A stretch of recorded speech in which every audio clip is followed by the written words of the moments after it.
Przepiękne muzeum z bogatą historią, które założył Franciszek Treder, prezentuje nie tylko dorobek Kaszubów, ale także przepiękne artefakty, które zachęcam, żeby zobaczyć. Pierwsza sala jest poświęcona rybołówstwu. Jest to jedno z głównych zajęć Kaszubów. Oprócz rolnictwa zajmowali się połowem ryb, stąd tak bardzo różne sprzęty służące do połowu.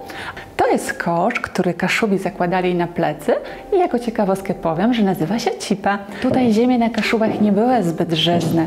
Zajmowali się oczywiście uprawą roślin okopowych i zboża, a od XIX wieku mówi się o Kaszubach, że są zagłębiem truskawkowym. Kaszebski adidasy.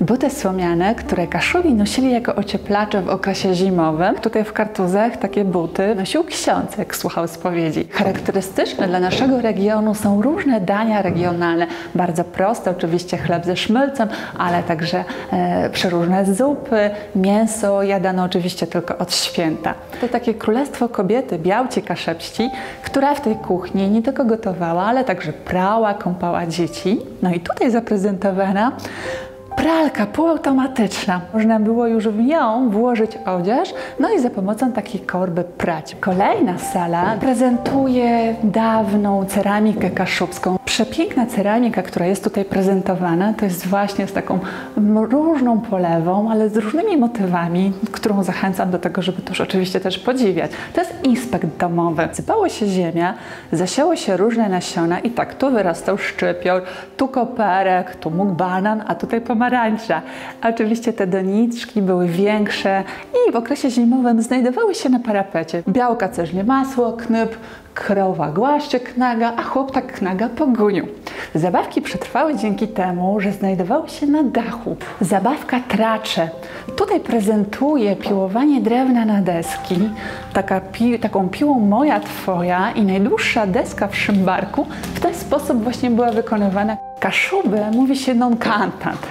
Nic bardziej mylnego, dlatego że są bardzo muzykalni, śpiewały i wykonywały się przeróżne pieśni, zresztą w taki sposób spędzały się wolne chwile i wolny czas. I obrzędowe instrumenty, które Kaszubi posiadają, to na przykład są skrzypce diabalskie.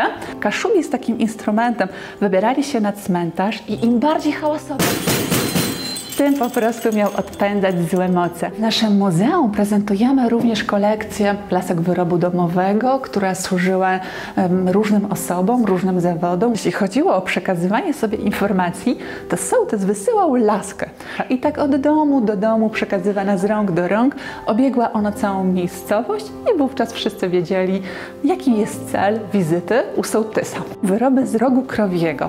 Wykonywane przedmioty były ozdobne, bardzo często biżuteria z rogu krowiego, ale też były oczywiście tabakiery, związane na Kaszubach z tradycją zażywania tabaki. Są to nakrycia kobiece, głowy, czepki kaszubskie, haftowane srebrną i złotą nicią i wartość kiedyś takiego czepca przewyższała wartość krowy.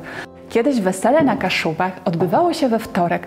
Były one hucznie urządzane, zapraszana była cała wieś. Zanim doszło do takiego weseliska, to były potrzebne zrękłe-winy. Jak były pieniądze, chłopak się nie zastanawiał, tylko od razu z dziewczyną się żenił. Specjalny wóz wyjazdowy z półkoszkami plecionymi do wyjazdów służący, czyli ten sprzęt AGD, który też otrzymała, to też jest tutaj prezentowany. Tak wyglądało wyposażenie pańskiej izby, czyli były to pięknie, trochę rzeźbione, profilowane meble, natomiast chaty nie były duże. Były to chaty, które miały 2 izby, domowników było nawet 15. Któż jak nie Kaszubi, byli pomysłowi i wykonywali łóżka rozsuwane, które w ciągu dnia zajmowały mało miejsca, a wieczorem rozsuwały się je na wzrost i wiek. Oryginalny habit zakonnika Kartuza. Ten zakon istniał tutaj do 1823 roku. Znajdujemy się w budynku gospodarczym, który służy nam na organizowanie wystaw czasowych. Te wystawy czasowe odbywają się tutaj cyklicznie. Przeróżna tematyka historyczna, etnograficzna, przewijająca się tutaj, ale także zaprezentowane są tutaj narzędzia kowala, czyli jest także kuźnia.